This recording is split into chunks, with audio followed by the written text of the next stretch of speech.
Have you ever caught yourself reciting a prayer on autopilot, just saying the words, without actually feeling a single thing?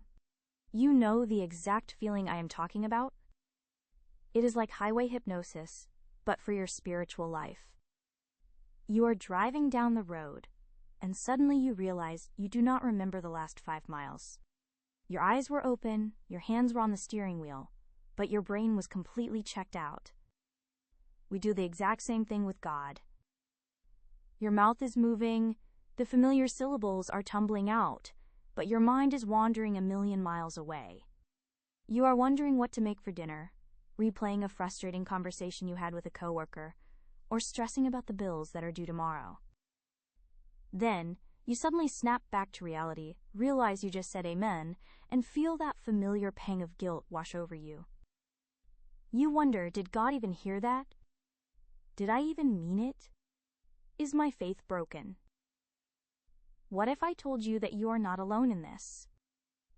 And more importantly, what if I told you that the most famous prayer in history, a prayer you probably memorized before you even understood what the words meant, is actually a radical, life-changing blueprint for true peace? It is not just a poem to be recited at the end of a church service. It is not a magical incantation that you mutter to get your ticket punched for the day. It is a brilliant, loving rescue mission for the exhausted, wandering mind.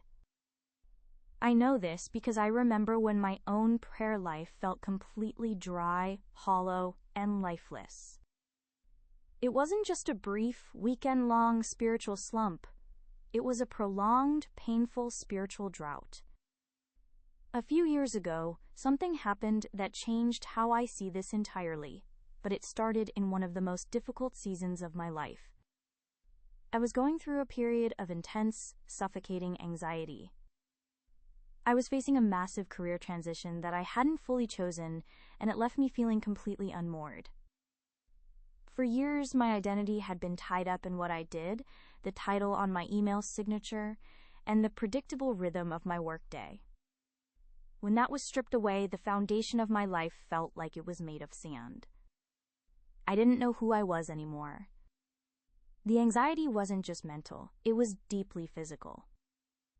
I would wake up at 3 a.m. with my heart pounding against my ribs, my chest tight, my mind racing through a terrifying, endless catalog of what-ifs. What if I fail?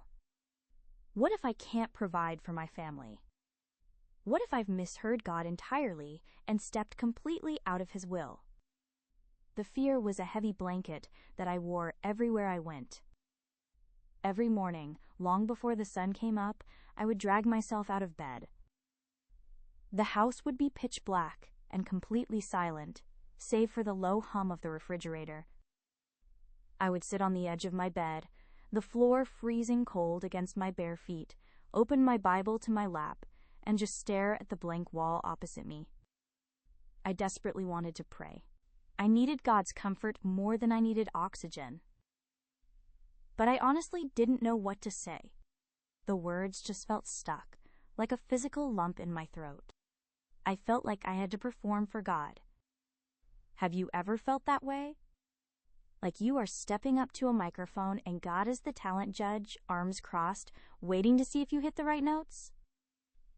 I felt like I had to use all the right theological terms to get His attention. I thought I needed to present a polished spiritual resume to prove that my faith was strong enough to warrant His help.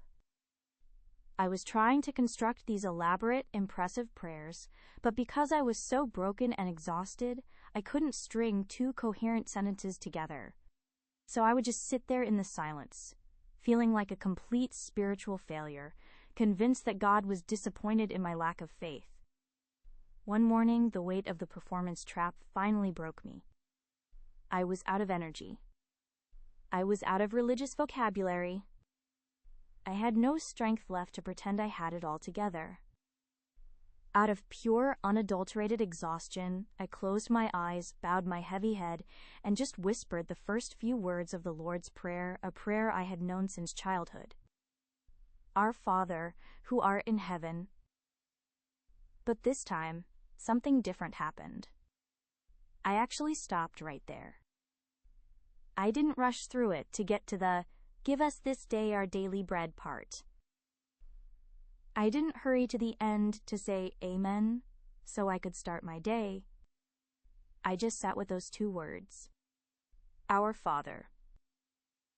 It hit me like a ton of bricks. The absolute weight, majesty, and tenderness of that title washed over me in the quiet of my bedroom.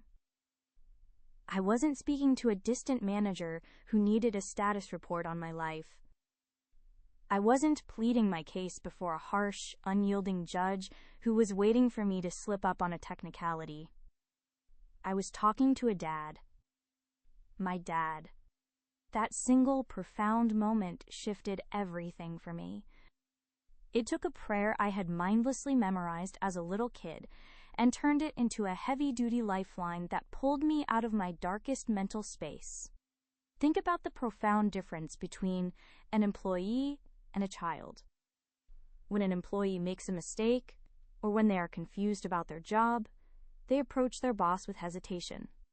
They schedule a meeting, they prepare their talking points, they try to hide their incompetence, and they hope they don't get fired or reprimanded.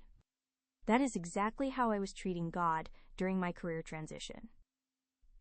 I was approaching him like a terrified employee whose quarterly numbers were down. But a child? When a toddler is scared of a loud thunderstorm, they don't draft a formal email to their parents to request comfort. They don't check a mirror to see if they are wearing their Sunday best.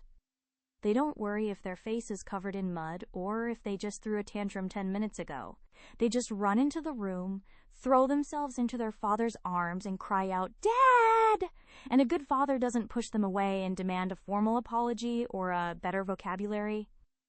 He scoops them up, holds them tight, and says, "I've got you. You're safe." When Jesus' disciples asked him how to pray, they were expecting a complicated theological formula. They were used to the religious leaders of the day, who stood on street corners praying long, verbose, impressive prayers designed to make them look holy. But Jesus stripped all of that away. He looked at his followers and essentially said, "When you pray, don't overcomplicate it. Start right here, Dad." In the original language, the concept is akin to Abba, an intimate, familial term of endearment and ultimate trust. When I sat on the edge of my bed that morning, realizing God was my Abba, the anxiety began to lose its paralyzing grip on my chest. If the creator of the cosmos, the one who hung the stars and tells the ocean waves exactly where to stop, is my dad, then I don't need to have my career figured out today.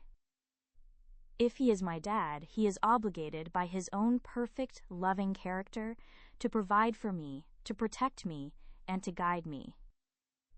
I didn't need to perform anymore. I didn't need to have the right words. I just needed to be his child. And then there is the profound beauty of that first word, our. Jesus didn't teach us to pray my Father. He specifically said, "Our Father." Sitting in my dark bedroom, feeling utterly isolated and alone in my struggles, that word "our" was a revelation all on its own. It reminded me that I am part of a family. I am part of a vast, sweeping kingdom of believers who have struggled, wept, doubted, and rejoiced throughout history. When I say "Our Father," I am joining my voice with millions of others. I am not an orphan fighting for survival in a cold, indifferent, and competitive universe. I am a deeply loved child sitting at a crowded, joyful family table. My burdens are shared. My brothers and sisters in the faith are standing with me, and our collective Father is watching over all of us. Maybe you are reading this today, and your prayer life feels exactly like mine did. Maybe it feels like dust and ashes. Maybe you are facing a terrifying medical diagnosis, a looming financial crisis, a deeply broken relationship, or an overwhelming, unexplained wave of anxiety, and the words just won't come. You feel the crushing pressure to say the right things, to pray the perfect prayer so God will finally intervene and fix your situation. I want to give you permission today to drop the script. You don't need a theological degree to get God's attention. You don't need to clean yourself up before you come to Him. You don't need to stop your mind from wandering perfectly before you are allowed to speak to the Creator. He already knows you are distracted. He already knows you are tired. He knows what you need before you even formulate the thought. Today, if you don't know what to say, if you are running on empty and your spiritual tank is bone dry, just take a deep breath, close your eyes, and say those two words, Our Father. Say it slowly. Let the reality of His unconditional parental love sink deep into your weary bones. You are not standing on a performance stage. You are resting in your Father's living room. He is not tapping His watch, waiting for you to impress Him with your spiritual maturity. He is opening His arms, waiting to hold you in your weakness. Let the profound simplicity of His love be the lifeline that pulls you out of the dark and leads you back to true, lasting peace.